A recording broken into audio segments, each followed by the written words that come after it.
Bienvenue dans ce tutoriel présentatif de Moodle. On va commencer la question par qu'est-ce que c'est Moodle? Moodle est une plateforme d'apprentissage en ligne destinée aux enseignants, administrateurs et apprenants. C'est un système robuste pour créer des environnements d'apprentissage personnalisés, visibles sur n'importe quel type de support.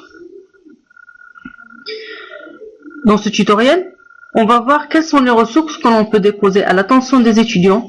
Nous verrons aussi quelles sont les activités que l'on peut organiser et comment communiquer au mieux avec les étudiants. Enfin, qu'on peut suivre de manière très fine les travaux des étudiants sur la plateforme. La première question qui se pose, qu'est-ce qu'un cours? Un cours est un emplacement dans lequel un enseignant pourra ajouter des ressources et des activités que les étudiants pourront réaliser. Pour ajouter un cours, on va sur le bloc navigation, on va trouver tableau de bord, accueil du site, page du site et cours. Donc on clique sur cours. On est envoyé directement sur l'espace des cours. Donc moi j'avais déjà ajouté au préalable des catégories et je veux ajouter mon cours par exemple dans le semestre 2. Je vais cliquer sur semestre 2. Je vais trouver déjà les cours que j'avais déjà faits et ajouter un cours.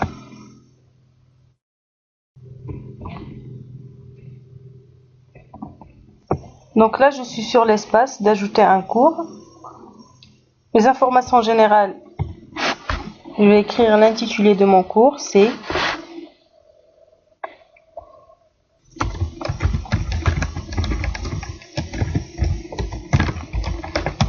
Connaissance de la petite enfance. Nom abrégé du cours, CPE.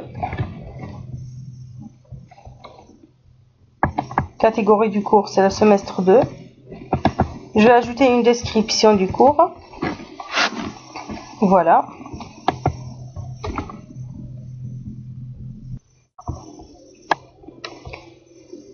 Ici, si je veux ajouter un fichier attaché, là, c'est l'enseignant qui doit spécifier les autres caractéristiques de son cours.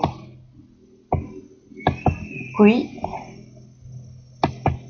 donc là, on a groupe, donc là, on a format de cours, apparence, fichier et dépôt, les groupes, le renommer les rôles, écrire le nom de l'enseignant, les gestionnaires, les créateurs du cours, ainsi de suite, et tag. Maintenant, on va enregistrer et afficher pour voir ce que ça va donner. Donc voilà. Là, je peux voir mon cours connaissance de la petite enfance, 0 utilisateur inscrit. Là, c'est le rôle de l'enseignant, c'est d'attribuer le cours aux utilisateurs ou bien aux étudiants. Maintenant, il faut inscrire les utilisateurs. Il y a plusieurs méthodes d'inscription, soit pour tous les étudiants, soit inscription manuelle, ça veut dire on va choisir les étudiants qui auront accès à ce cours, ou bien accès anonyme, ça veut dire tout le monde peut accéder à ce cours. Donc, sélectionnez tout, continuez vers le contenu du cours. Alors voilà le cours, connaissance de la petite enfance. Alors là, on peut voir le fil d'Ariane qui peut nous guider lors de la navigation. On est dans les cours, semestre 2, le cours connaissance de la petite enfance. On voit juste l'abréviation du cours. Alors ici, on a par défaut le forum des nouvelles et le travail ou bien les activités sont réparties selon les semaines. On peut modifier. Donc, supprimer la semaine, cacher ou bien modifier la section, comme on peut ajouter des activités ou des ressources. Normalement, le cours maintenant est ajouté, on doit juste attribuer les éléments. C'est ce qu'on va voir dans la partie suivante. Moodle dispose d'un système de filtres qui permet d'afficher dans les espaces de cours des applets de Java, des séquences vidéo, des documents sonores, avec de très nombreux formats reconnus, comme les animations flash, etc. Les activités dans Moodle ne se contestent pas seulement par le dépôt d'informations pour les étudiants, mais d'une communication entre le professeur et les étudiants ou entre les étudiants eux-mêmes. Cette plateforme offre plusieurs activités variées, comme les forums de nouvelles, les discussions, les leçons, etc. Après avoir ajouté un cours, maintenant on va ajouter une activité ou une ressource. Comme vous pouvez le constater, on présente un large épouvantail des activités et ressources disposées par la plateforme. On peut trouver les ateliers, les chats, les devoirs, les glossaires, les tests, les wikis, etc. Et pour les ressources, on a des étiquettes, des dossiers, des pages, des packages, des pages, des livres, etc. Maintenant, on va choisir par exemple un devoir et on va cliquer sur ajouter. Donc un devoir, c'est une activité qui permet aux enseignants de communiquer aux participants des tâches, de récolter des travaux et de leur fournir des feedbacks et des notes. Alors on clique sur ajouter et voilà. Nom du devoir, moi j'ai choisi une carte conceptuelle.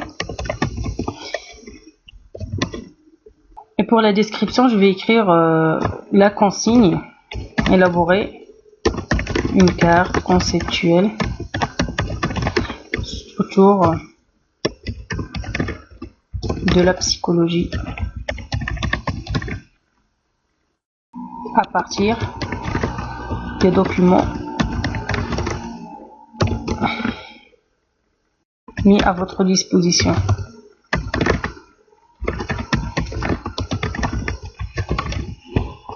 Voilà. Et puis, je peux ajouter des fichiers supplémentaires. Donc là, pour les dates, on autorise la remise des. Donc on précise une date et à remettre jusqu'au. Donc la date limite pour dépôt de travail. Comme on a vu pour le cours, on a plusieurs caractéristiques. Donc le professeur il choisit ce qui lui convient. Et puis enregistrer et afficher. On va voir ce que ça va donner. Alors donc voilà, carte conceptuelle élaborée, donc c'est la description que j'avais mise auparavant. À remettre jusqu'au, voilà, et le temps restant. Maintenant, on revient au cours pour pouvoir visualiser bien cette activité. Voilà. Donc on a la semaine du 5 au 11 et on doit élaborer une carte conceptuelle. Si on quitte le mode édition, on va pouvoir voir ce que l'élève ou bien l'étudiant sur sa page. Voilà, donc carte conceptuelle, on peut voir l'icône. Maintenant, on active le mode édition et on va ajouter une autre activité pour mieux vous expliquer comment ça marche. Donc, ajouter une activité ou une ressource. Maintenant, on va ajouter, par exemple, un glossaire. Voilà. Et on clique sur ajouter. Donc, j'écris ici glossaire autour de la psychologie.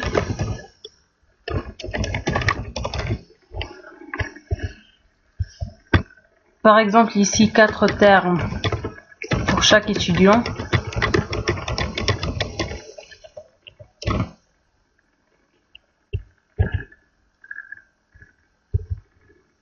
Et enregistrer et afficher pour voir ce que ça donne. Donc voilà, glossaire autour de la psychologie, 4 termes pour chaque étudiant. Si on revient en cours, on pourra visualiser bien ce que ça va donner. Alors voilà, donc ça c'est ce qu'on a fait en premier, c'est pour la carte conceptuelle, et là pour le glossaire autour de la psychologie. On quitte le mode édition pour pouvoir... Donc voilà, on a les deux travaux à réaliser. Et on peut faire la même chose avec toutes les autres activités.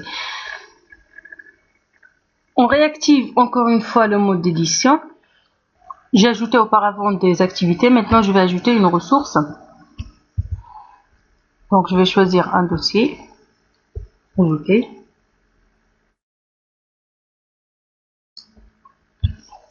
Je vais appeler ressources. Ressources obligatoires. Obligatoire.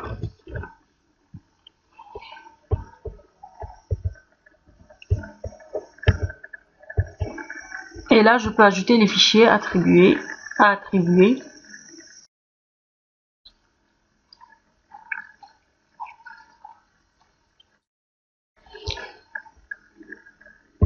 Donc, je choisis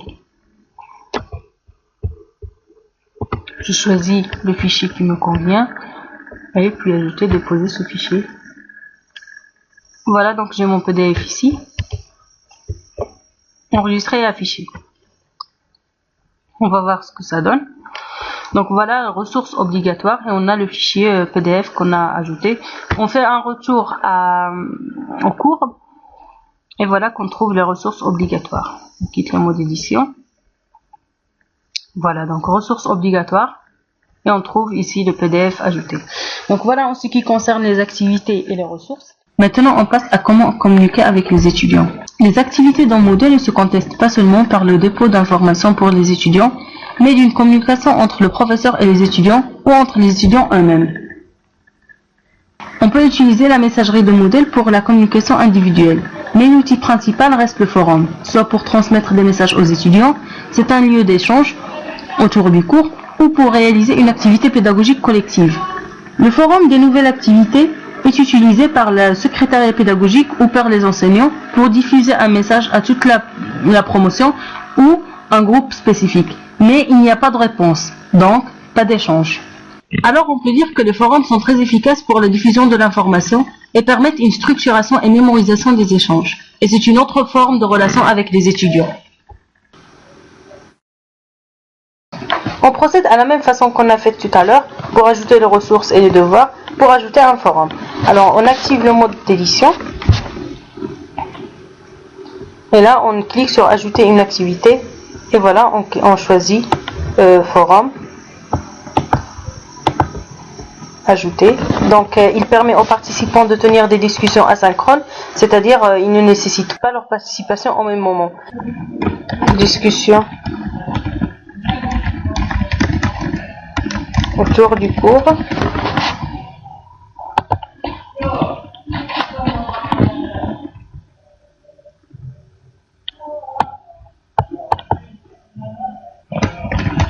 Veuillez participer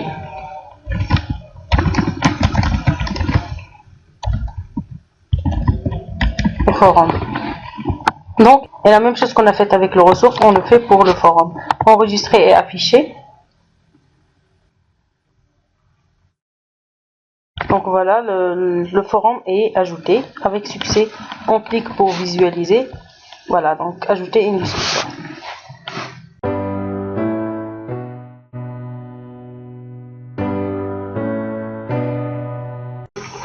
Lorsqu'un enseignant dépose un cours sur Moodle, il se pose des questions. Où en est la progression de mes étudiants? Les ressources et les activités sont-elles utilisées correctement? On va voir quels outils Moodle propose pour répondre à ces questions. D'abord, on trouve les historiques. Il faut savoir que chaque fois l'utilisateur clique sur un lien, cela génère une requête qui est enregistrée en tant qu'historique dans le serveur. Ces historiques, on peut les classer selon les couvertures. Pour accéder aux historiques, on doit repérer le cours sur lequel on travaille. Donc là, je vais choisir didactique des apprentissages. Puis, aller dans administration, rapport et historique. Là, j'ai toute une couverture. Consulter les historiques. Donc là, j'ai l'heure ou bien l'horaire, le nom complet de l'étudiant, utilisateur touché, contexte de l'événement, le composant, nom de l'événement et la description. Donc ce que l'utilisateur a fait. Donc voilà, j'ai tout l'historique. Je peux modifier dans cette couverture, soit tous les jours, soit juste pour aujourd'hui. On passe maintenant à un autre facteur, c'est le dernier accès.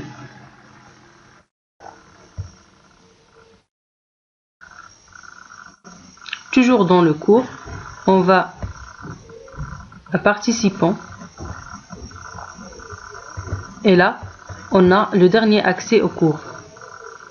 Ça veut dire quand l'étudiant a consulté son cours. Donc là, je vois il y a 7 secondes.